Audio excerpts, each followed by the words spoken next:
চলে এলাম বন্ধুরা দুপুরের খাবার নিয়ে। রান্না করতে করতে দেখিয়েছিলাম যে কি রান্না করছি। সেই কচু শাক সেদ্ধ করছিলাম। আর এই যে কচু শাক মুগের ডাল দিয়ে করে নিয়েছি। এই যে এখানে মেয়েকে দিয়েছি ভাত, কচু শাক। আমারও এখানে আছে ভাত, কচু শাক। এখানে কচু শাক থাকলো, যতটা পারবো খাবো, আর না হলে রেখে দিতে হবে। আর এখানে আছে এই যে বেগুনি। এই যে বেগুনিটা আছে বেগুনের না, এটা আছে কুমড়ো। এখন তো ভালো বেগুন পাওয়া যায় না, সেই জন্য কুমড়োরই বেগুনি করেছি। আর যেটা তো আমার পছন্দের খাবার, আপনারা সবাই জানেন, এতদিনে আমার ভিডিও দেখেন যারা। এই যে লঙ্কা, বড় বড় লঙ্কা বেসনে ডুবিয়ে ভেজেছি। এই হচ্ছে আজকের দুপুরের আমাদের মেনু। আপনারাও সবাই খাওয়া দাওয়া করুন, আমরাও সবাই খাওয়া দাওয়া করি।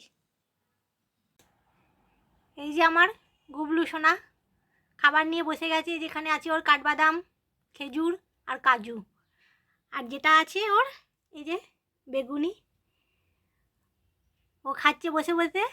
ওকে ওর দিদি খাইয়ে দিয়েছে, বেগুনিটাও নিজে বসে বসে খাক। আমি একটু খাইয়ে দিয়েছি, দিয়ে এবার ও বসে থাকুক, আমাদের খাওয়া দাওয়া হোক, তারপরে ওকে শোয়ানো হবে।